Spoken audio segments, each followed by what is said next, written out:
Olá, estamos aqui no nosso quarto, a CercoCast, e tratamos novamente do tema reforma tributária.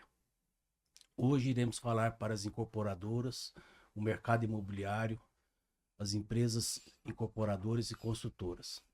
Estou aqui hoje com Maria Júlia, muito obrigado pela presença, especialista em sucessão, em planejamento, Leandro Moraes, corretor, contador, irmão. Muito obrigado pela presença, tá? Obrigado. Destaque aí no mercado imobiliário de Uberlândia.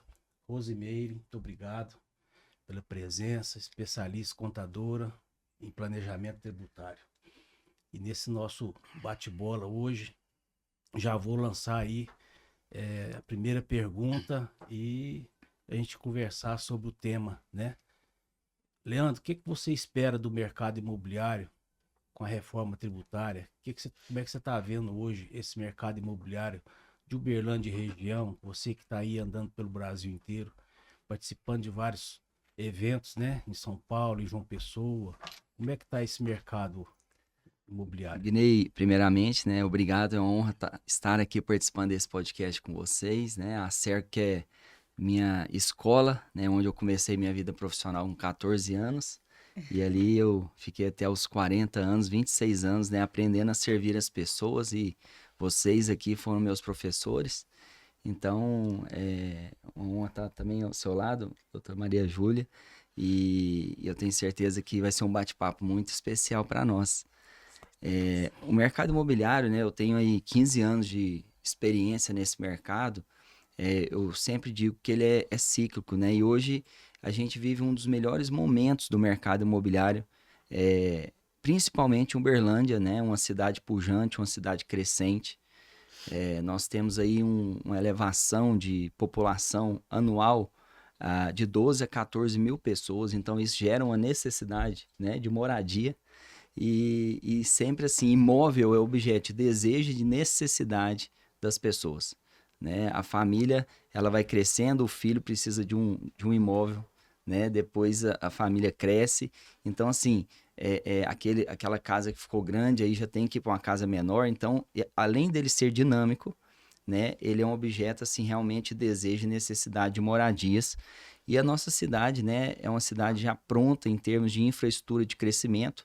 Nós estamos vendo agora esse aumento aí, né, do perímetro urbano em breve, que ele vai estar sendo aí convalidado mediante essa demanda, né? Nós somos aqui muito privilegiados, onde a gente sempre fala que a quantidade de lançamentos que nós temos aqui anual, esse ano, mais de 2 bilhões em lançamentos, né? Inclusive o lançamento evidenciando aí do Amor, que foram 750 milhões de VGV, o maior lançamento de todos os tempos da cidade e realmente assim 90% vendido. Então tudo que lança, né, vende muito bem. Isso demonstra a demanda. Existem desafios, existem, né? Nós estamos vivendo agora. Você fala como que o mercado está bom com a taxa Selic de 15%. A taxa Selic de 15% realmente ela restringe o crédito, né? O crédito ele é mais caro para pegar, porém, aí surgem as oportunidades, né? Então, sempre vai ter ali, dinheiro não some, ele muda de mão. Então, é onde que o investidor aproveita esse momento, onde a demanda reduz um pouco, não porque não tem comprador, mas é porque dificulta dessa dificuldade do crédito. E aí, ali ele aproveita essa oportunidade para poder comprar com desconto, colocando o imóvel em permuta, né? Então, eu sempre comento, né, com a nossa equipe ali da imobiliária, da L Moraes, não existe mercado ruim, não, aliás, não existe um mercado fácil. Se o mercado está aquecido com a taxa Selic baixa, tem muita demanda, toda hora tem clientes ali buscando, porém, os imóveis, eles estão subindo de preço. E o vendedor ele não vai querer dar um desconto, ele não vai querer pegar uma permuta. Mas nesse cenário que nós estamos vivendo agora, podemos ir lá no cartório agora e ver a quantidade de escrituras que estão sendo passadas. Por quê? Porque é um momento de oportunidade. E é justamente nisso que nós trabalhamos, imóveis de oportunidade, onde agora o investidor ele consegue um desconto, consegue colocar uma permuta, consegue colocar um prazo e a pessoa que está vendendo ali precisa, né, de vender, às vezes, com uma certa urgência, aquele imóvel para buscar um outro objetivo. Né? Não podemos também deixar de falar que vivemos um cenário onde a metade da população hoje, né, vamos falar assim, a nível Brasil e mais especificamente Uberlândia, estão em níveis aí de endividamento. Então, isso é algo que preocupa. Então, nós pegamos um cenário de um nível de endividamento, de uma alta taxa Selic, né, e uma alta carga tributária, que é onde que nós estamos entrando agora nesse assunto, que é muito importante, né, para o mercado imobiliário. É um cenário realmente, você fala, como que você fala que o mercado está bom? Mas é aquilo que nós trabalhamos. Imóvel, de qualquer forma, ele é um objeto de desejo e necessidade e também um melhor investimento em termos de segurança patrimonial. Você tem um imóvel, você fala assim, eu vou passar ali, o imóvel está lá. Eu tenho o terreno vai estar lá. Agora, o que nós vimos recentemente? Uma liquidação de um banco. Nós vimos os Bitcoin cair lá embaixo. Imóvel não acontece isso. O senhor Ivan, ele fala assim, imóvel, terreno, você compra, se você comprar ele errado, o tempo vai corrigir e vai dar certo. Porque terreno, ele é algo que não se produz, né? Ele é escasso. Então, eu digo assim, se você pegar dos últimos 5, 10, 15 anos, a expansão que nós tivemos na nossa cidade, o crescimento, né? E aquilo que nós vivemos esse ano foi um ano desafiador para nós do mercado imobiliário, né? Quando eu falo que ele está aquecido, está tendo negócio, mas nós tivemos que nos reinventar, né? A poder fazer estruturação de negócio em termos de permuta, em termos de poder de negociação de prazos, né? Conscientizar o vendedor que aquele imóvel já não vale aquilo mais. Porque com aquele aumento da pandemia, né, que os imóveis subiram muito, carros de luxo subiram muito e várias coisas se desordenaram ali de uma forma exponencial, isso está se regulando, né? Então, eu acho que no agronegócio, né, nós estamos aí numa região que o agro é muito forte, nós temos a indústria que é muito forte, o serviço é muito forte, a construção civil é muito forte. Então, nós somos a segunda cidade em PIB de Minas Gerais. Então, assim, eu brinco que nós vivemos um oásis do mercado e para mim uma honra estar participando agora de um bate-papo como esse, porque nós, como consultores, precisamos sim estar qualificados para poder servir melhor os nossos clientes em relação à aquisição do seu patrimônio. Né? Porque muitas famílias sonham daquilo ali, muitos investidores dependem, né, desse investimento e de uma consultoria que vai fazer toda a diferença. E isso eu aprendi na contabilidade. Você vai comprar por meio de uma holding, né? Quando você vai comprar e vender, tem um ganho de capital. A maioria do mercado imobiliário, os corretores, não sabem nem o que é ganho de capital, não orienta o cliente, ele está preocupado com a comissão. Então, isso é muito sério. Então, por isso, agrega muito nós trazermos a pauta agora tributária, reforma tributária, para o mercado imobiliário, para que os nossos clientes, investidores e o mercado em si do mercado imobiliário comecem a se preocupar mesmo, né, com essa questão que realmente hoje nós vivemos, né, num país que tem a maior taxa, maior carga tributária do mundo, né? E estamos vivendo a taxa Selic de 15%, a maior dos últimos 20 anos. Então, é um cenário que realmente necessita, né, muita preocupação, cuidado para que nós possamos oferecer uma consultoria de valor para os nossos clientes, para que eles se sintam seguros, né? E seja para compra, para moradia, compra para investimento, ou compra para locação, ou a incorporação, porque hoje nós temos cada vez mais, né, uma quantidade de incorporadoras, né, construindo, né, uma tendência muito forte aí de Airbnb também, que vai ter algumas mudanças nessa regra. E eu estava estudando um pouco sobre essa questão. A maioria dos jovens dessa geração não terão imóveis. E aí você olha... essa preocupação. Eles não têm essa preocupação, né, Leandro? Hoje eles querem usar Uber, né? Nem carro mais. Na nossa época, o nosso sonho era ter um carro com som, né? Bonito lá. Hoje dizem que nem querer imóvel vão querer. Tá, mas e aí? Eles vão morar onde? Aí, então, acabou o mercado. Eles vão morar onde? Debaixo da ponte? Não. Eles vão precisar de um investidor que vai comprar um estúdio para alocar para ele.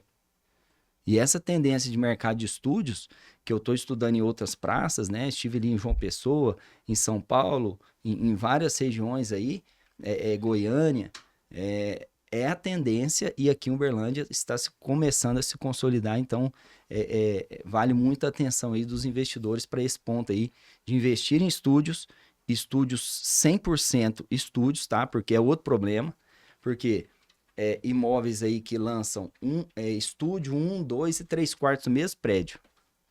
Aí ali fala, não, aqui pode colocar Airbnb aqui, ó, no de 1 quarto, ou no estúdio, ou de 2 quartos. Aí depois tem a convenção, mesmo que fale que pode, se a maioria de 3 quartos e 2 quartos forem contra, fala, não, tá tendo muito movimento aqui no prédio, eu não quero isso mais. Então isso aí pode ser proibido e cortar o Airbnb. Então isso é um conselho que a gente dá, né, como consultores, é que você vai investir em estúdio, crie invista num prédio que é característica de estúdio, né? E a rentabilidade realmente ela é muito boa frente aos aluguéis tradicionais. Então, se a pergunta era se o mercado imobiliário está bom, né, ele está muito bom para o profissional que está qualificado para poder fazer as engenharias de negócio, né, e para atender com valor de fato, né, os seus clientes, né? Esse planejamento para a reforma tributária é muito importante, porque eu falo para os nossos clientes que a maioria das empresas, mais de 90% do segmento vai ter aumento de carga tributária. E quando a gente fala reforma tributária, a gente não fala só para pessoa jurídica, a gente fala principalmente nesse segmento imobiliário para pessoa física. E para pessoa física, sem planejamento, vai doer no bolso.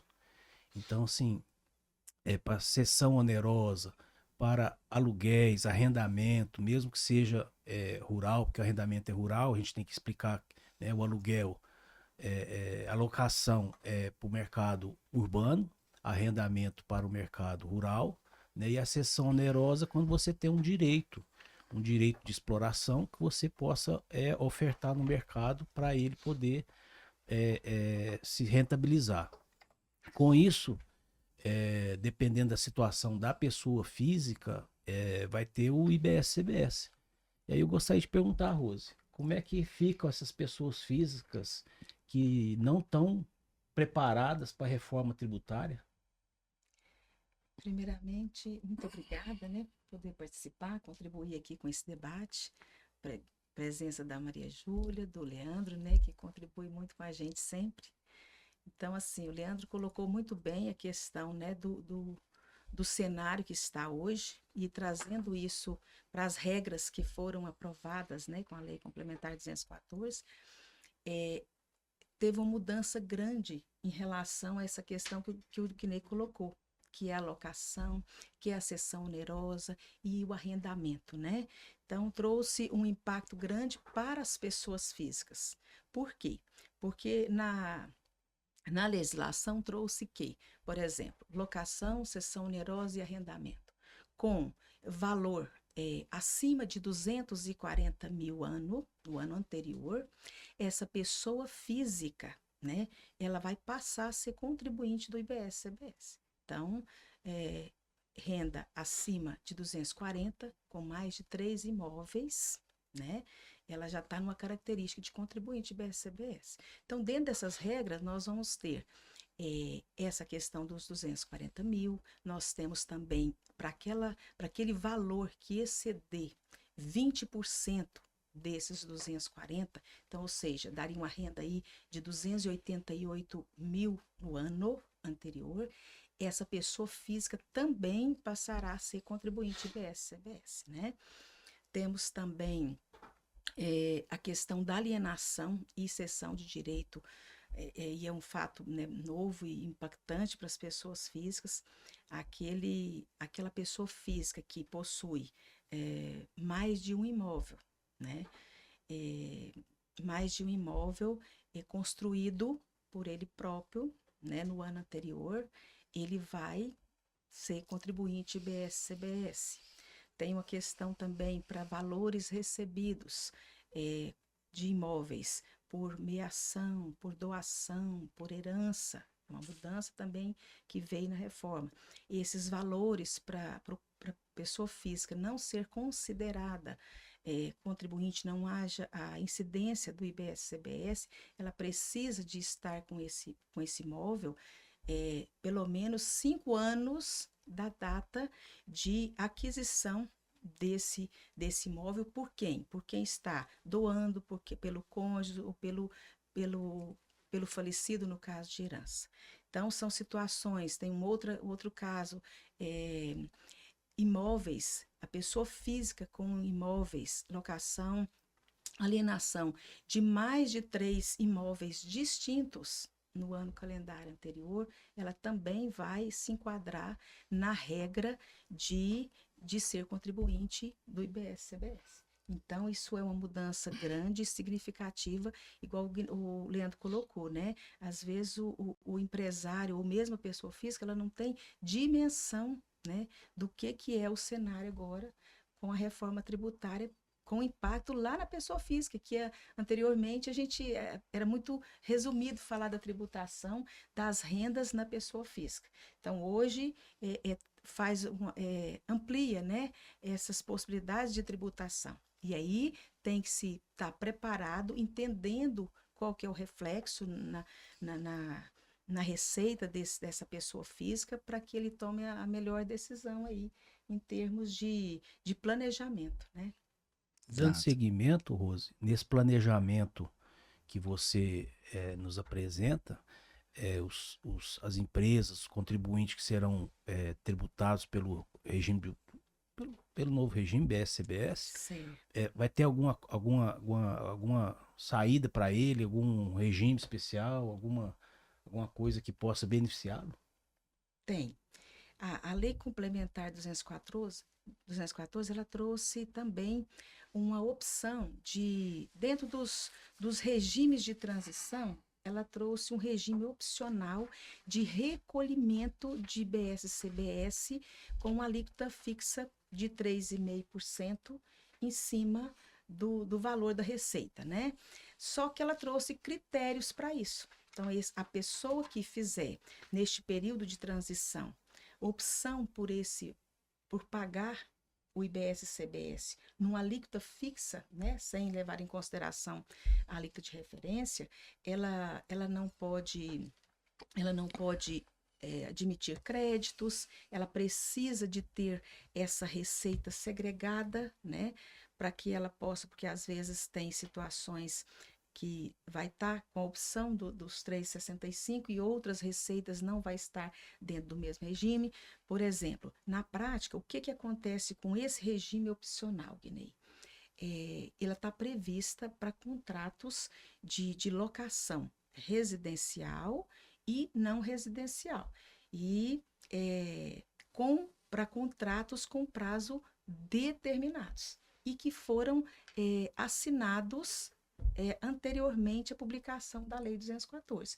Então, todos os contratos anteriores a 16/1/2025, que foi a data da publicação da Lei 214, esses contratos que são de prazos determinados, sejam contratos de locação residencial ou comercial, podem fazer essa opção.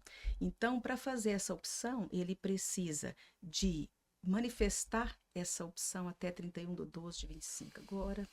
Esses contratos, eles precisam de seguir uma regra de estar registrados em cartório, com firma reconhecida ou assinatura eletrônica, né?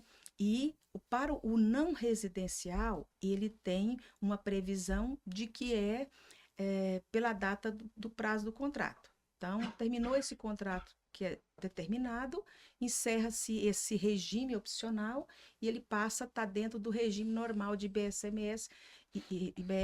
e CBS, como todos os outros. Já para o contrato residencial, ele vai seguir a data do contrato ou um prazo previsto na lei, que é até 31/12/2028. Então, o residencial, se eu tenho um determinado, eu tenho essas duas opções. O que ocorrer primeiro? Então, as pessoas que fizerem conta e verificarem que 3,65 é melhor, é mais vantajoso, atender todos esses requisitos, elas vão poder optar por esse regime opcional. Isso é o regime que tem na lei complementar, né? Na lei complementar, e que ele faz parte também Da transição. da transição, né? Assim, a lei complementar, ela trouxe várias possibilidades de transição, de cálculos diferenciados para que os setores e as pessoas não sintam tanto esse momento aí. Até mesmo porque a reforma ela foi desenhada com esse intuito aí de um período de transição, né, de 2026 até 2032, para que em 2033 tudo estivesse 100% no novo regime. Então, para que os segmentos não sofram impactos, tem situações que vão participar dessa transição, mas precisam de estar dentro dos critérios, né? Então, isso é importante a gente falar. É muita mudança para esse setor que até então era assim, de forma mais resumida, né? Esse cálculo, PIS e COFINS, ISS, algumas situações nem tinham incidência de ISS, então a mudança ela ficou bem significativa. Nós vamos falar também, né, Rose, dessas mudanças, né? E a obrigatoriedade do cadastro imobiliário brasileiro, que é a CIB. Isso. E eu gostaria da participação da doutora Maria Júlia para ver como é que ela trata disso, o que ela pensa desse cadastro imobiliário para planejamento, né? Boa, vamos lá. Primeiro, prazer estar aqui com vocês. A Serco, assim, tem se tornado cada dia mais parceira dos nossos clientes e eu brinco, assim, não é desvalorizando a minha profissão de advogada, não, mas um bom contador eu acho que tem mais valor, às vezes, do que um bom advogado, porque a contabilidade, ela consegue fazer milagre ali dentro de um planejamento. E, assim, quando a Rose entrou em contato comigo para eu participar aqui de um debate sobre a reforma tributária, até uma ironia, porque quando eu me formei, antes eu tinha trilhado, né? Eu fiz estágios na área tributária e eu falei, não é o que eu quero trabalhar com sucessão, eu quero trabalhar com família, eu quero mais essa parte, né, de planejar. E aí tem 2 anos que eu trabalho eu tenho foco em planejamento patrimonial sucessório, eu acho que tem 2 anos que eu falo de tributário todos os dias, porque não tem como fugir, assim, essa reforma, ela veio uma tsunami em cima da gente, eu nunca imaginei que eu fosse ficar tanto estudando as legislações, a reforma, debatendo, participando de eventos, e cada dia mais focada nisso, porque impacta diretamente tanto os planejamentos, né, mas impacta diretamente nossos clientes. E todo mundo quer saber, né, quanto que vai doer no bolso. E todo mundo tem que se planejar, e não tem como se planejar se não organizar quanto que vai ter, qual vai ser a tributação da operação. E aí, assim, sobre a reforma tributária, assim, é muito importante o debate que a gente está tendo hoje, até o Leandro comentou de capacitar, né, os corretores, porque todo dia a gente vê na rua gente que não acha que não vai impactar, né, tem um regime de transição, a gente tem muita oportunidade aqui, tem muita gente deixando dinheiro na mesa. Então, o projeto que vocês estão fazendo aqui desses podcasts, né, para os setores é muito, muito importante, até para todo mundo ter consciência, né, de que sim, a reforma tributária ela já é realidade. A gente ainda não está sentindo, mas a partir de 2026 já vai começar a operacionalizar. E assim, vai ter o regime de transição, ainda a gente vai ficar com os 2 sistemas, mas depois você não vai ter mais o que fazer, você vai ter que se adaptar e as oportunidades elas estão agora, né? Então, muito importante a gente falar sobre isso. Bom, mas sobre o CIB, né? O Cadastro Imobiliário Brasileiro, ele já existe desde 2021, mas a Lei Complementar 214, que é a reforma tributária do consumo, né?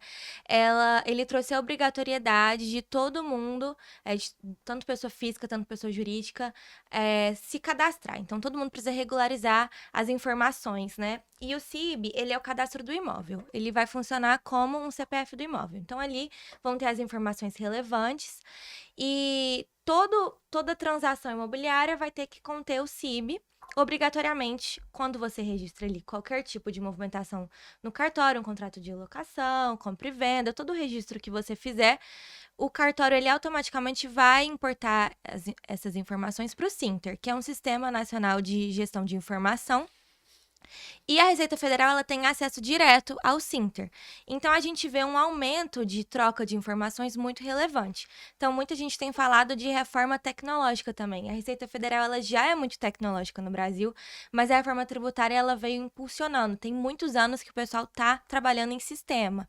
E é exatamente esse cruzamento de dados que vai impactar diretamente o consumidor final. Porque assim, o brasileiro ele tem muita mania, assim, a legislação abria muita brecha para você faz um contrato de locação no valor, aí no cartório você registra com outro, e aí no seu imposto de renda tem outro valor, aí o fiscal ele avalia seu imóvel a outro valor e você acaba ficando assim, gente, mas que valor tem o meu imóvel? Vários, né? Tem o valor de mercado, valor de referência, tem o valor de declaração. E com o cadastro imobiliário brasileiro, a Lei Complementar 214, ela obrigou que tenha o valor de referência nesse CPF do imóvel.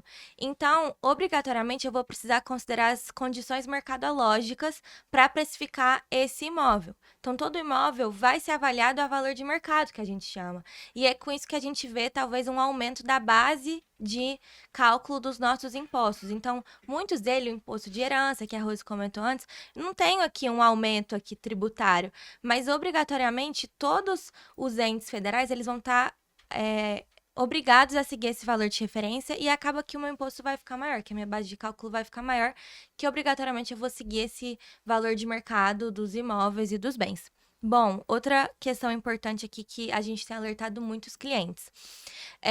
Com esse cruzamento de informações, hoje, por exemplo, muitas pessoas, muitos pais emprestam os imóveis para os filhos morarem. E isso é tranquilo, assim.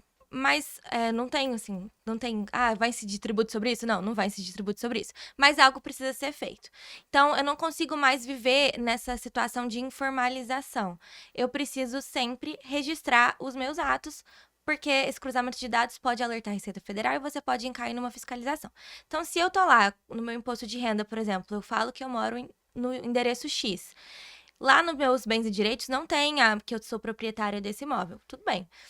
E aí, lá na declaração de imposto de renda do meu pai, por exemplo, tem lá, ele é proprietário do imóvel que eu moro. Aí o fisco, ele, de prontidão, ele não vai saber, Maria Júlia é filha desse contribuinte aqui, então aí ele deve estar emprestando. Não, não tem isso, é robô que vai fazer isso, robô não tem isso, né? Eles vão bater e vão falar, olha, não tem um cruzamento de informações. Então, o proprietário está oferindo renda disso, ele tá sonegando, ele não tá declarando o rendimento que ele tem. Peraí, né? Vamos chamar esses contribuintes para prestarem informações. Então, o certo que a gente recomenda é fazer, por exemplo, um contrato de comodato para regularizar essa situação. Então, meu pai está emprestando esse apartamento para eu morar. Pronto, assim eu já esclareci para o fisco a minha situação. Mas não vai ter como mais aqueles contratos de gaveta, receber aluguel por fora, esse tipo de jeitinho brasileiro que a gente está muito acostumado a fazer, a reforma tributária veio para acabar. Então, a gente está vendo uma industrialização do setor imobiliário, né? Até a gente pode conversar mais sobre isso. Então, cada vez mais a gente está mais profissional e a gente não pode incorrer em riscos com esse aumento de fiscalização. E assim, o CIB, ele veio mais só para dar essa força para facilitar, né, essa troca de informações e obrigar mesmo o contribuinte, vai obrigar todos os cartórios a seguirem essas regras, né, de valor de referência, de cruzamento de dados, compartilhamento de informações, obrigarem os contribuintes a se organizarem. Hoje nós já temos a DIMOB, né? Então, eu acho que a CIB veio para complementar a DIMOB, né? Porque quando você fala que a pessoa tem vários imóveis e faz contratos diretamente com os Gaveta. inquilinos, né? Então, sim, a DIMOB esses contratos diretamente não passam pela DIMOB. E com a CIB vai passar acesso à informação. Então, é uma obrigatoriedade que vai impactar a todos que vivem de renda, que cede o imóvel para terceiro, né? Então, Com certeza. é bastante relevante essa pauta, né? E o Gnei complementando nessa questão da locação, até mesmo por quê? Porque é um cenário que a pessoa física ela não tinha essa tributação, por exemplo, de PIS, de COFINS, e agora ela passa a Isso. ser contribuinte de IBS, CBS, como nós colocamos, e esse cadastro, ele vai, vamos dizer assim, cruzar essas informações para ter conhecimento dessa renda né, dessa renda, porque está previsto um alíquota de referência para locação, para cessão onerosa e arrendamento, de redução de 70% na alíquota de referência. Né? Então, vai ter uma tributação para isso que hoje, às vezes, está na informalidade. Isso, a gente vai ter o surgimento do locador profissional, né? Que são Exato. esses que cumprem os requisitos da incidência do CBS e do IBS. Exato. E o CIB, ele vai facilitar você identificar quem são os locadores profissionais. Exatamente. E o que preocupa, Leandro, para as imobiliárias, para os corretores com a reforma tributária? Então, eu tive lá na Acerco, né? Conversei com vocês. Eu confesso que eu saí de lá, assim, meio torto, né? Meio impactado, né? Porque sou criado ali dentro, né? Nesse mercado aí de contabilidade. E realmente, assim, são muitas mudanças. É como se a gente tivesse que reaprender totalmente, né? E passar ainda por esse período de transição. Eu creio que o que preocupa é a desinformação, né? E também o medo de elevar a carga tributária, uma vez que nós já temos uma alta carga tributária. A imobiliária hoje lá, nós estamos aí em torno de 14%, 15% de imposto, né? Internamente. Então, a gente teme que esses impostos se elevem ainda mais, né? A gente sempre pensa, né? Reforma tributária, que coisa boa, precisa de uma reforma mesmo, vão reduzir impostos. Mas eu não sei bem se essa é a nossa realidade e a nossa esperança. Então, é algo muito incerto que, como 2026 vai ser o período de transição, que vai ter que apurar os dois regimes, pelo que eu entendi, né? Nós ainda não sabemos se vai ser bom ou se vai ser ruim para a nossa atividade. E então, assim, eu acho que tem um lado preocupante, né? Mas também tem um lado da oportunidade de nos aprimorar profissionalmente, conhecendo essas mudanças, para que a gente possa gerar uma consultoria e valor para os nossos clientes que vão adquirir imóveis conosco. Né? Então, eu falo assim, diante de toda transição de dificuldade, surge uma oportunidade.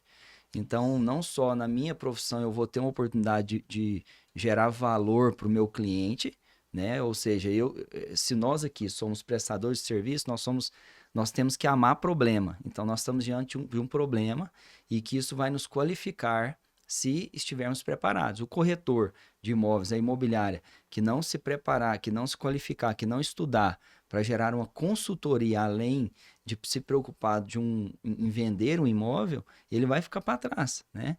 Então, eu vejo assim que as nossas profissões, tanto a contabilidade nem se fala, né? Como você mesmo disse, né, Maria Júlia, e o seu ofício também, como o meu, que somos prestadores de serviço, quanto mais qualificados nós tivermos diante desse cenário, nós vamos sair na frente, porque pelo que eu vejo, nós temos um Brasil até final de 2026, e em janeiro de 2027 começa um novo Brasil, uma nova forma de relação comercial, uma nova forma tributária, uma nova realidade que ainda é desconhecida, né?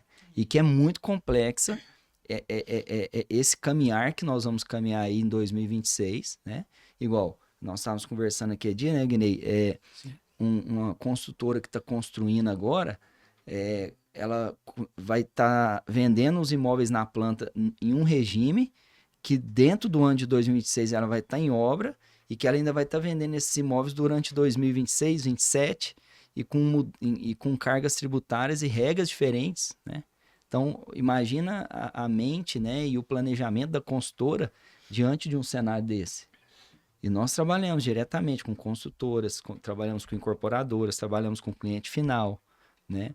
Então, assim, eu vejo que é um momento desafiador, um momento que nos exige um esforço maior para nos qualificar, para a gente gerar uma consultoria de qualidade para o nosso cliente. Então, assim, eu vejo como uma oportunidade para nós, né? E espero que, como as nossas margens são muito enxutas, né? Principalmente os prestadores de serviço no Brasil, e eu sou um deles, que não se eleve ainda mais essa carga, né? E com certeza eu mesmo, como imobiliária, sou cliente da Acerco, né? A melhor, né, experiência que nós temos aí de mercado aí de contabilidade da nossa região, com certeza, em termos de consultoria, de qualificação, de segurança. eu preciso ir lá várias vezes, viu? Durante esses meses aí, para me qualificar e aprender e saber até de que forma que eu tenho que criar mudanças para a imobiliária e até mesmo para a minha vida patrimonial, porque a gente também compra imóveis, né? Eu amo imóveis, o maior investimento. Se eu vendo imóvel, não faz sentido eu colocar meu dinheiro em Bitcoin, em aplicação financeira. Então, meu dinheiro está em imóvel. Eu amo imóvel, acredito em imóvel, só que eu preciso de me estruturar, né? Já adaptando a isso. Então, é muito bom quando você trabalha com aquilo que ama, né? Porque vocês também, o Guinei, né? Desde de jovem, criança ali, que nasceu dentro do escritório de contabilidade como eu, e tá vivendo aquilo, vocês fazem com todo o esforço, com todo o amor, com toda a dedicação, é bom a gente trabalhar com aquilo que a gente ama, porque diante de um cenário tão desafiador como esse, nós vamos enfrentar e nós vamos vencer e nós vamos sair por cima e no final vai dar tudo certo, né? Mas eu falo assim, é como se fosse algo que esquecesse tudo que existia e vamos começar algo tudo novo, né? Antes a gente tinha uma tributação para pessoa física, né, que era o imposto de renda, principalmente ali, acertar com o leão no imposto de renda. Agora não, agora nós temos esses impostos novos aí, que eu não sei ainda os nomes direito, que vocês estão falando aí, mas é como se eles servissem tanto para a jurídica, tanto para a física. Eu sei que parte ali é para a parte federal, outros é para distribuir para o município, para o estado, mas entra todo mundo no mesmo bolo ali, né? Então, dependendo da regra, entra todo mundo no mesmo bolo para ser contribuinte do IBS e da CBS. Exatamente. Então. Que o IBS ele vai trazer aí a substituição do ICMS e do ISS, a CBS vai trazer a substituição a partir de 27 do PIS e da COFINS. Então, nesse setor imobiliário, é um histórico que anteriormente, não se pagava, por exemplo, algumas situações, por exemplo, da locação, o ISS. Então, com a reforma, isso juntou tudo em critérios que vai abranger tanto as operações na pessoa jurídica quanto na pessoa física, dependendo da forma que ela vai operacionalizar. Então, Rose, o que me deixa assim tenso, né, é perceber que existe alguns regimes especiais nesse cenário que nós temos hoje para as incorporadoras, por exemplo, o RET. Né, para as incorporadoras ali, né, que é o patrimônio de afetação, que vai construir o prédio, tudo que tem aquele benefício de pagar 4%, né? Então, é um regime especial. E nós vamos entrar agora numa nova perspectiva tributária, que como que depois vão caminhar esses regimes especiais também, né? O que está previsto na legislação, a princípio, né? Porque assim, nós temos a lei complementar e ainda está faltando os regulamentos, tanto do IBS quanto da CBS. Mas para efeito dos regimes especiais nesse setor, é igual nós falamos no início, é igual teve o regime opcional de 3,65 os contratos determinados, o RET não sai dessa regra também, ele está lá dentro dos regimes de transição e existem normas para quem hoje paga 4%, quem hoje paga 1%, né, por conta dos programas. Sim. Então, assim, vai ter também, igual nós já colocamos aqui, a reforma ela vai acontecer num período de transição. Sim. E os regimes, eles também vão, né, nós vamos trabalhar aí com a apuração nos dois sistemas. E aí, dentro disso, vai se fazer gradualmente aí a inserção do que é novo de IBS e CBS e vai deixando para trás os percentuais que a gente aplicava, seja no RET, seja em outros contratos, de outras formas.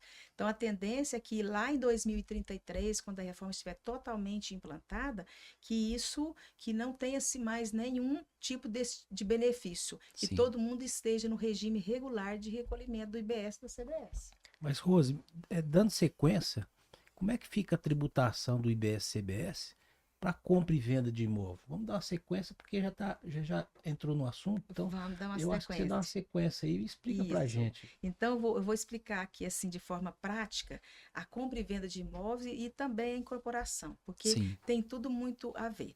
Dentro da lei complementar, para esse segmento, trouxe uma mudança, por exemplo, na compra e venda, teve uma mudança significativa, que o fato gerador desse imposto, né, dessa nova modalidade, ela agora passa a ser, vender o imóvel na assinatura do contrato, né, na assinatura do contrato, isso já gera ali a obrigação tributária com relação ao IBS e CBS. É como se fosse um regime de caixa.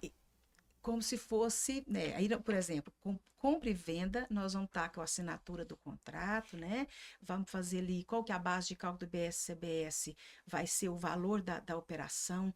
Importante a gente falar que teve uma mudança grande na questão da base de cálculo, que é o valor da operação, inclui ali juros, inclui acréscimos contratuais, seguro, alguns tipos de taxa, né? Então, assim, mudou a composição da base de cálculo. Dentro desse segmento de compra e venda, nós vamos ter aí um fato novo, que é importante a gente falar aqui, que são os redutores. Nós temos redutor de ajuste e nós temos redutor social. O redutor social, até nós, lá na locação que nós comentamos anteriormente, existe para dedução um redutor social de R$600 para imóveis residenciais. Na base de cálculo, pode-se deduzir 600 por imóvel. Dentro do contrato de compra e venda, nós temos um redutor de ajuste. O que é o redutor de ajuste na prática? Vamos dizer assim, é a dedução do valor de custo do imóvel. Então, eu faço lá uma venda de 200 mil, qual que é o valor de custo desse imóvel que eu estou vendendo? É 50 mil. Então, eu sobrei com a base de cálculo da diferença. E aí, qual que é esse valor de custo desse valor desse imóvel? Tem muito a ver com o que a Maria Júlia colocou, porque aí vai fazer um cruzamento, vai ser o qual? Vai ser o valor de mercado, vai ser os dados informados. O valor de referência, no valor caso. De referência, para a gente calcular o IBS-CBS num contrato de compra e venda de imóvel. Então, esse é o redutor de ajuste dentro da parte de compra e venda. E tem também, com o intuito de incentivo habitacional na questão de compra e venda de imóveis novos, né? Residenciais novos, tem uma previsão de poder deduzir 100 mil por imóvel novo, né? Para poder compor essa base de cálculo da IBS-CBS. E lotes, né? Fração de lotes, 30 mil por lote. Então, vamos resumir aqui na prática. Feita a operação de compra e venda, nós temos aí o redutor de ajuste, que é, primeiro, a dedução do valor de custo desse imóvel, atrelada a toda essa informação que a gente tem que ter ela na contabilidade, tem que ter ela casadinha com o cadastro no CIB e tudo mais. E também podemos deduzir, se o imóvel for novo, essas questões de 100 mil para imóvel novo, residencial, e 30 mil para lotes. Então, esse é o cenário do compra e venda. Para esse segmento, tem previsão de redução da alíquota de referência, né? A alíquota de referência nós ainda não temos ela, mas está em torno aí para sair a qualquer momento, dentro do regulamento, entre 26,5% e 28%. Vamos pensar que ela saia 28%. Então, nessa atividade, a gente vai poder reduzir 50% dessa alíquota de referência. Outra coisa importante dentro do contrato de compra e venda, nós podemos aí ter créditos nesta operação. Então, a pessoa é contribuinte de IBS-CBS, em algumas situações ela vai poder ter crédito de IBS-CBS. Quais são os créditos? Créditos vinculados à operação de compra e venda. Dentro do cenário isso, compra e venda. Dentro do cenário da incorporação, nós temos também uma previsão de redução na alíquota de referência de 50%. E base de cálculo do valor lá na incorporação, que a gente sabe que vende para receber parceladamente, contratos longos, né? E aí lá qual que é a particularidade? Então, a partir do recebimento das parcelas ou na totalidade, incide ali o IBS-CBS. Temos também lá, porque lá nós temos um imóvel novo. Lá podemos também fazer a dedução dos 100 mil para os imóveis novos, né? E a incorporadora, vamos pensar que ela venda também um lote ali, sem fazer construção. É o mesmo caso de 30 mil por lote de redução. A base de cálculo vai ser a mesma, né? Para efeito, vai ser o valor ali da venda, incluído essas questões de acréscimos contratuais, saldos remanescentes. E importante a gente falar que, como nós falamos lá na locação, né?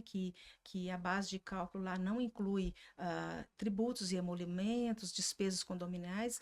também para efeito de calcular aí na incorporação, tudo aquilo que não se pagou IBS e CBS na cadeia anterior, não dá direito de crédito na operação seguinte. Então, a incorporação também tem esse mesmo olhar. E também redutor de ajuste. Mais importante, né? Que esse redutor de ajuste, ele vai ser o valor, vamos dizer assim, nós vamos começar com CBS a partir de 26 alíquota teste. Então, em 31/12/26, nós temos que ter valores de referência para esse custo desse imóvel bem definido, contabilmente, na própria informação do CIBio, para que a gente, a partir de 27, na hora de começar a fazer as operações, né, a gente tenha um valor para colocar nessa dedução. Lembrando que, para a parte de incorporação, nós temos ali que, à medida que você vai receber parcelado, vai pôr na base de cálculo para tributar parcelado. Tudo é proporcional. O custo é proporcional, os 100 mil de dedução no imóvel também é proporcional ao recebimento das parcelas. Então, assim, acho que no geral, compra e venda e incorporação tem essa característica. E as incorporadoras, elas vão ter direito a crédito tributário? Vão ter direito a crédito tributário. Então, assim, é uma situação muito importante, porque, a princípio, a gente tem hoje no cenário que tem um custo, né? Tem um custo grande, e aí até esse redutor de ajuste, ele veio justamente para, vamos dizer assim, tirar um pouco dessa diferença das empresas que são tributadas pelo lucro presumido, regime cumulativo, né? Então, não se aproveita créditos nessa questão. Com esse redutor de ajuste, tudo aquilo que foi gasto com a construção, né, com o custo ali da obra, que está totalmente relacionado, nós vamos poder ter créditos. Aqui vem uma coisa muito importante, né, nesse setor, que é assim, às vezes a construção acontece muito, às vezes na informalidade, sem notas fiscais, sem os devidos, faz o pagamento sem documento fiscal. Então, isso é uma mudança de pensamento, né? Uma reforma que os empresários vão ter que fazer no sentido assim, eu toco uma obra de incorporação e tudo, eu não pego nota. Então, agora isso vai fazer diferença no cenário da reforma. Por quê? Porque aquele prestador de serviço, aquele material que você fazia sem nota, ele vai fazer toda a diferença no crédito. Então, eu tenho, para calcular o meu imposto, lá na incorporação, um alíquota de referência que vai ter redução, mas eu também tenho direito a crédito de IBS e CBS no momento de fazer essa apuração. Se eu tenho isso na informalidade, isso impacta no aumento de pagamento, de tributo. De tributo. E mais ainda, é um detalhe muito importante que a gente vai ter que ver na prática quando esse for sendo desenhado, é a questão do impacto no fluxo de caixa, né? Como trouxe lá uma situação que vai sendo paga e de forma até antecipada, né? Eu tenho que ter ali um planejamento bom de fluxo de caixa para, às vezes, suportar essas diferenças aí de imposto pagas de forma antecipada, né? Então, é um olhar, uma mudança muito grande, né, Guinei? É o desafio, né? Desafio do dia, desafio do ano. Eu acho que 50 anos para cair na reforma tributária agora, a gente fica bem preocupado. Empolgado, não? Empolgado também, né? Com a mudança, né? E o Leandro mesmo disse, né, Leandro? Tem que capacitar tantos corretores, né? Saber definir um contrato bem feito, né? Você até disse que tem que estudar, né? Tem que ser não só um consultor, né? Tem que estudar a matéria, né? E você vê que o mercado tá indo para esse lado, porque até mesmo na nossa atividade, a gente vê muitos profissionais que ainda não estão preocupados com a reforma tributária. Não vai acontecer, isso não vai passar. Então, assim, só que a reforma tributária, como a doutora já falou, já é a realidade, é o que temos para hoje, né? Não tem jeito. E você acha que no seu setor o pessoal já está qualificado para entender essas mudanças, Leandro? Então, eu acredito que nesse momento que a gente vive a era aí da inteligência artificial, né, da robotização, o presente e o futuro é para quem gera valor, né, na vida das pessoas, nas empresas, nos nossos clientes. E assim, nós temos nos preocupado com isso, né, buscando sempre novos conteúdos, novas praças, as novas tendências, né? Nós, a L Moraes, tem buscado esse conhecimento, esse desenvolvimento para atender melhor o nosso cliente, porque o nosso atendimento é baseado na humanização. Atendimento humanizado para gerar valor. Agora, o mercado em si, né, eu acredito que alguns profissionais já estão se atentando a isso, algumas empresas já estão se atentando a isso, mas vai ser inevitável. Quem não entrar vai ficar para trás realmente, porque eu sempre falo, produto, né? A gente fala assim, eu vendo imóveis, produto é commodity, em qualquer relação, em qualquer situação. O grande valor das relações é o valor que a gente gera, a segurança que a gente gera, a segurança nas operações que a gente gera e a prestação de serviço que a gente gera. Então, se nós não nos qualificarmos nesse momento, aproveitar essa oportunidade, que é essa mudança, para gerar valor ao nosso trabalho, valorizar o nosso trabalho, como eu te disse, né? Eu saí daquele dia lá, eu vendo, como você disse também, né, doutora? O nível de valorização do profissional contábil, ele tem que ir para outro nível, a partir dessa mudança. Porque realmente ele é o cume, né, de toda a relação. Eu sempre falo assim, o contador, tudo é o contador, liga para o contador, é culpa do contador, o contador resolve, 365 dias do ano, 24 horas por dia. Só que na hora de valorizar esse profissional, aí vai valorizar o colega do direito tributário, o consultor, mas e aquele que está com você todos os dias? Quem que está destrinchando essa reforma tributária dia e de noite agora? Mas vamos valorizar todo mundo também, né? Então, mas assim, Consultor. sim, o consultor, mas eu digo assim, quem está, né, todos os dias ali se debruçando e estudando e atendendo diariamente, né, é o profissional contábil. Então, eu creio que tem que ter uma valorização da classe em geral, Claro. tanto da parte contábil, tanto da parte jurídica, tanto da parte consultoria, enfim, esse conjunto, né, e aí eu defendo a minha classe que eu sou contador, né, lógico, mas esse conjunto ele tem que ser valorizado e impacta todos os setores da sociedade. Serviço, comércio, indústria, todos. É um Não tem desafio para todos os setores. para todos os todos setores e todos vão profissionais. ser impactados, todos. Todos. Então eu estou aqui como no mercado imobiliário, né? Que eu ainda acredito que vai ter mudanças, mas ainda nem é tão grande como outros setores também que tem que se preocupar. Então, assim, eu, né, como L. Moraes, vou me preocupar ao máximo, vou estudar ao máximo isso, essa mudança, né? Para que a gente possa gerar valor realmente, né, para os nossos clientes, né? E para toda a sociedade aí, né, de onde nós estamos alocados, que é essa cidade maravilhosa de Uberlândia, essa cidade que está crescente, né, que é um mercado incrível realmente. E eu tenho certeza que nós vamos sobreviver, né, Rose? Com certeza. E é um desafio constante para nós profissionais, né, de serviço, né, que depende do cliente e temos que levar segurança, né? Tem que levar segurança. E com isso eu vejo, doutora Maria Júlia, tá tendo demanda para esse planejamento. Os empresários estão tendo essa preocupação, tá tendo uma demanda maior. Você sentiu isso dentro da sua atividade nesses últimos anos, assim, que essa preocupação? Assim, com certeza.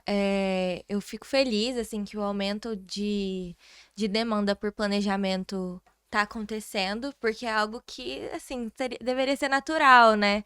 De todo mundo se planejar, se organizar.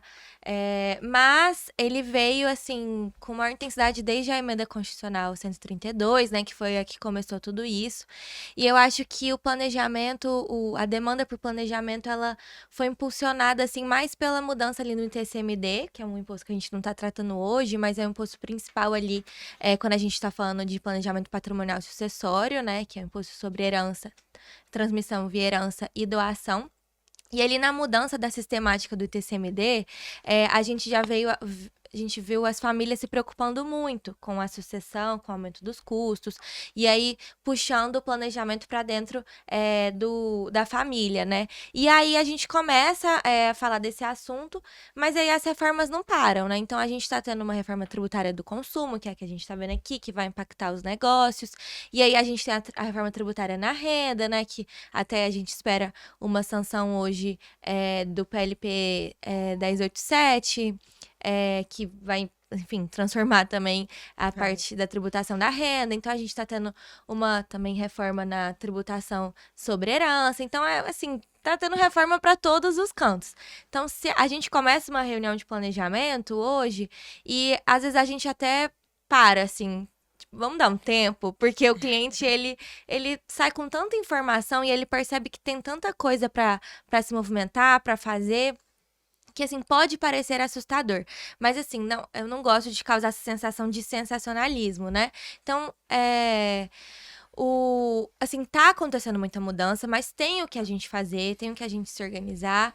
Tem algumas coisas que a gente tem que aceitar. Eu falo hoje que não existe mais não quero pagar imposto. É assim, qual a melhor forma de pagar esse imposto, né? Então, se planejar financeiramente para arcar com uma sucessão futura, ou em questão dos imóveis, vamos regularizar todos eles para facilitar a minha sucessão no futuro, né? Para facilitar para os meus filhos, atualizar os meus contratos. E aqui, puxando o gancho para a parte imobiliária, né? A gente pode fazer vários tipos de planejamento. Então, começando com os contratos de locação, então eu acho que é um pouco mais emergencial para o contribuinte rever o contrato de locação. Tem cláusula prevendo mudança ali tributária? A maioria dos contratos não prevê isso. Então, o proprietário, ele vai arcar com todos esse ônus tributário, ele vai repassar para o locador. Se não tiver previsto no contrato, ele não pode reajustar com base no aumento de alíquota. Então, bora rever os contratos, né? E é uma situação delicada, porque quem tá alugando provavelmente vai ter um pouco de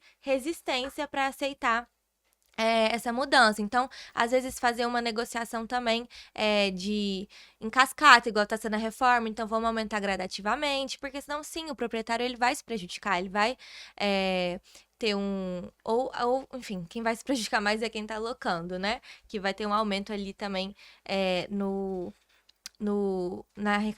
pagamento de impostos. Então, vamos rever os contratos de locação, vamos rever as matrículas dos imóveis.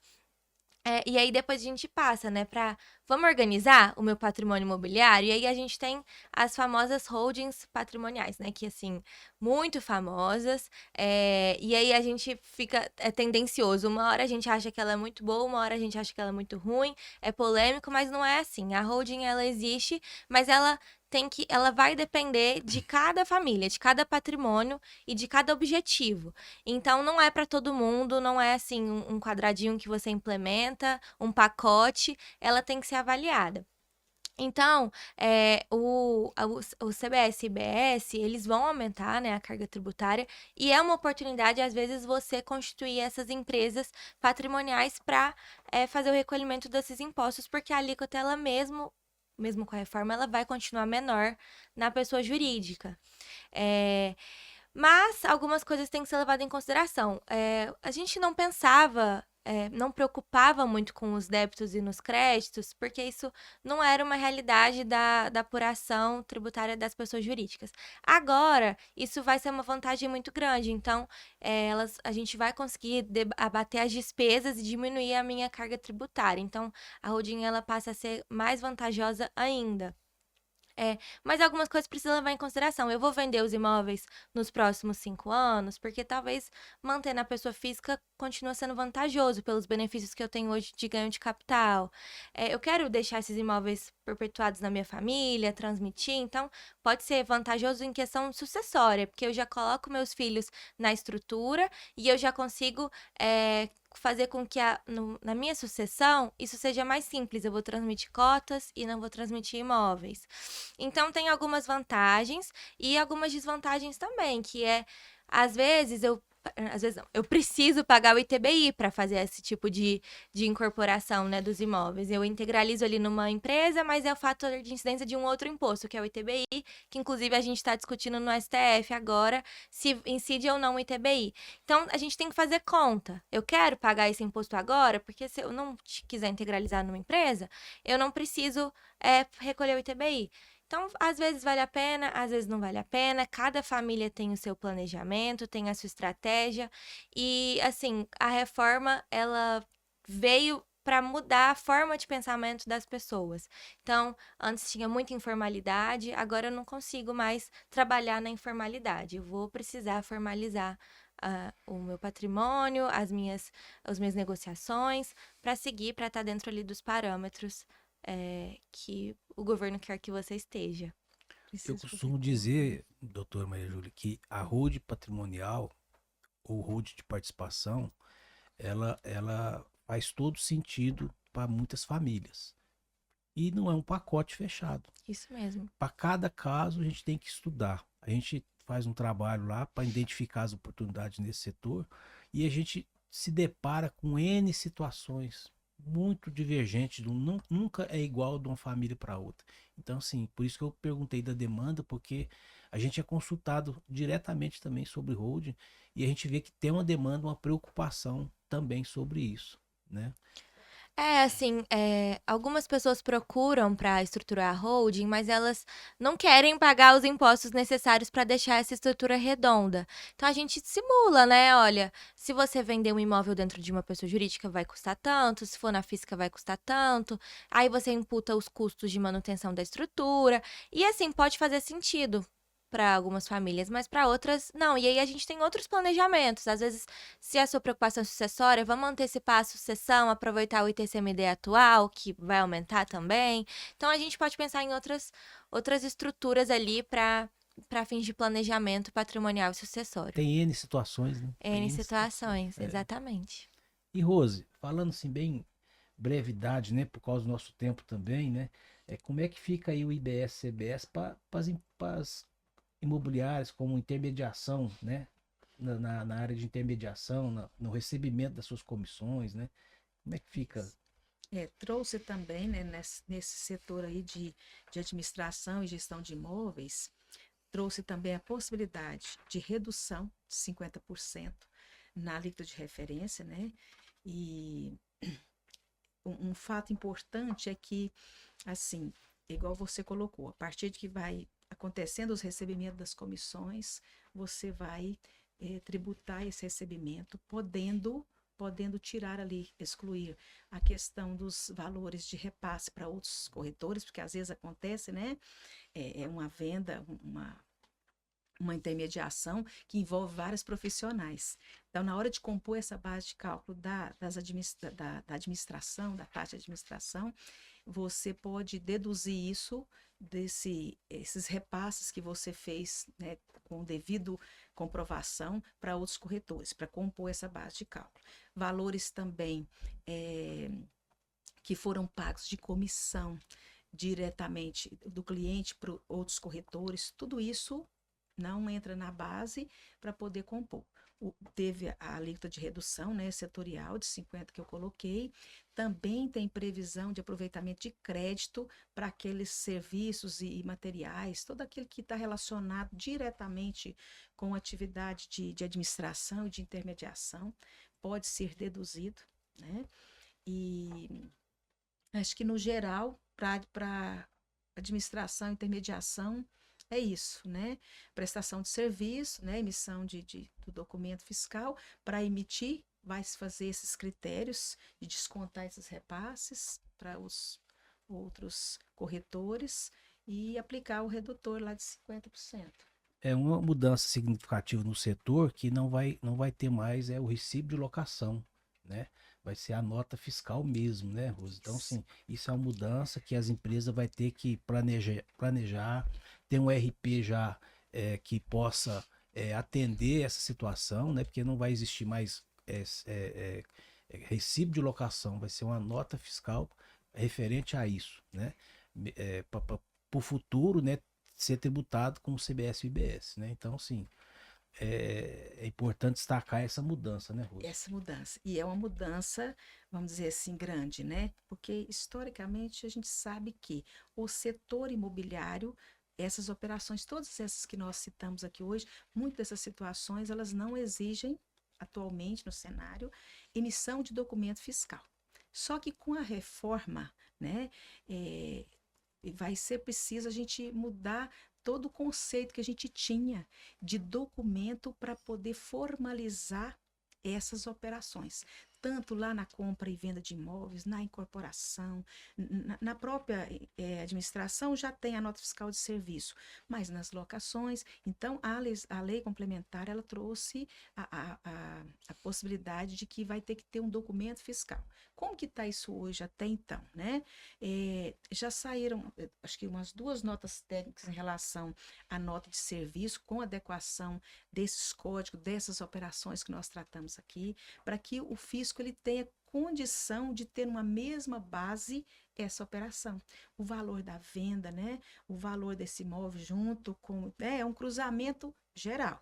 Então, eu preciso de ter um documento fiscal, uma base fiscal, onde eu tenha tudo isso para eu deduzir, para eu ter valor de custo, valor de referência, né? Então, é sincronizado. É um cadastro de informação sincronizado. Para isso, a lei complementar trouxe a necessidade de emissão de documentos fiscais.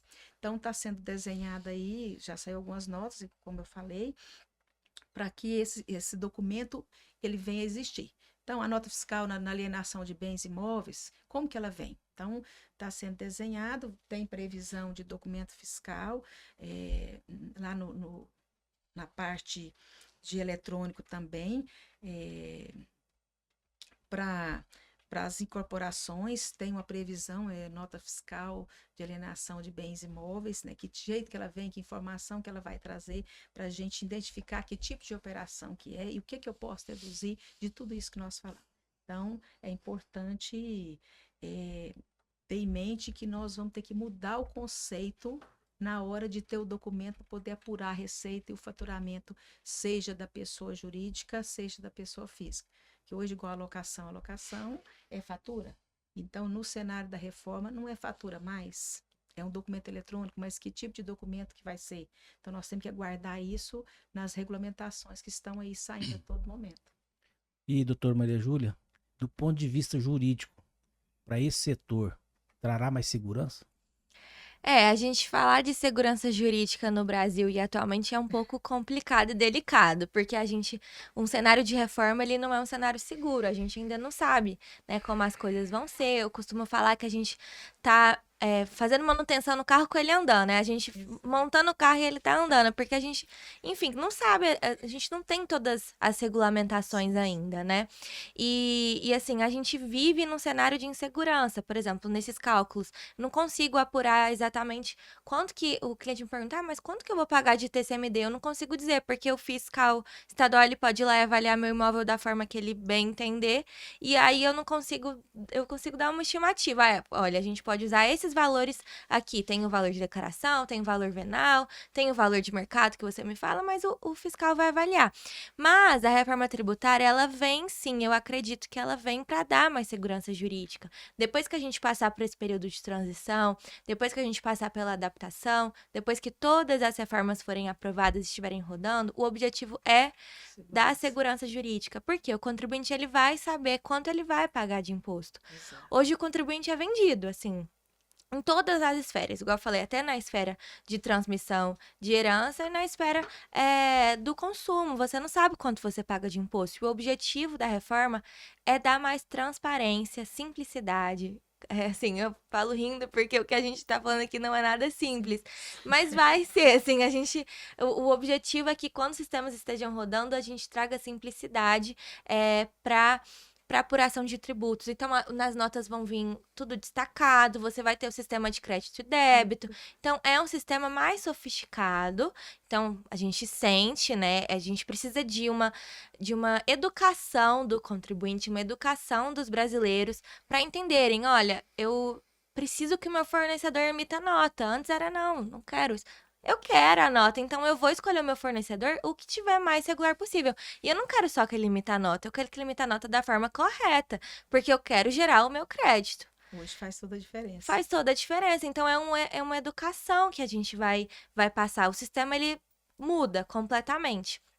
Então, além de simplicidade, transparência, eu vou ter mais previsibilidade jurídica, eu vou ter previsibilidade tributária, e assim eu consigo me planejar, eu consigo me organizar, eu consigo reestruturar a minha empresa. E assim, eu acho, assim, eu acredito, assim, no projeto de reforma, o governo ele prega isso, mas assim, a gente tem sido positivo. É que a gente vai aqui caminhar no meio das pedras, mas o sistema ele vai sim dar mais segurança para o contribuinte. E, Leandro, de tudo que foi apresentado, é uma transformação grande, pequena? O que que você sentiu aí? Eu sempre lembro que existem, né, aquele regime simples nacional, lucro presumido e lucro real.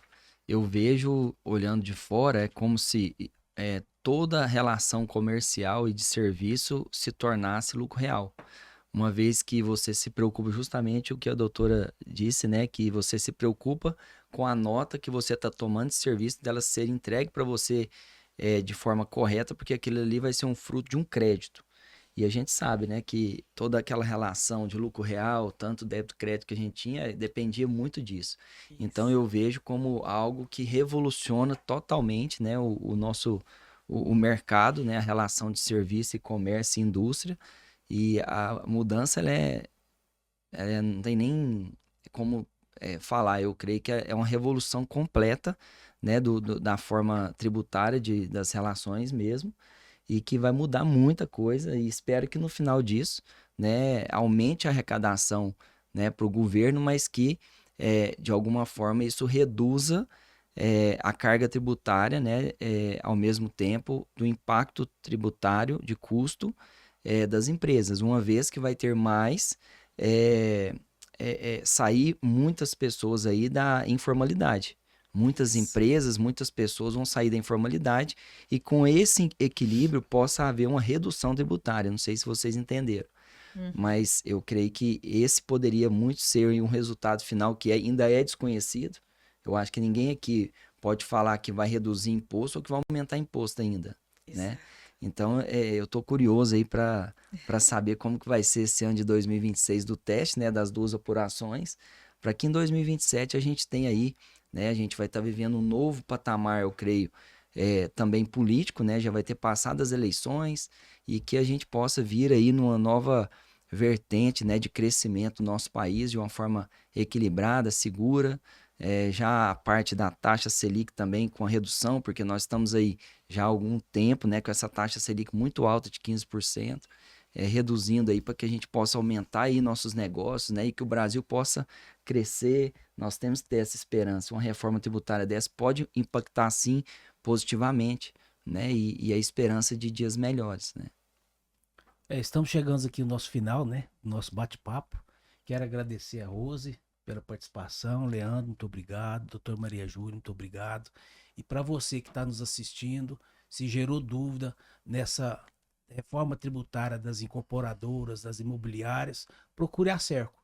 A Serco está lá com profissionais gabaritados para poder tirar suas dúvidas, te dar uma consultoria, te mostrar o melhor caminho tributário para essas mudanças que estão por ocorrer. Muito obrigado e até breve.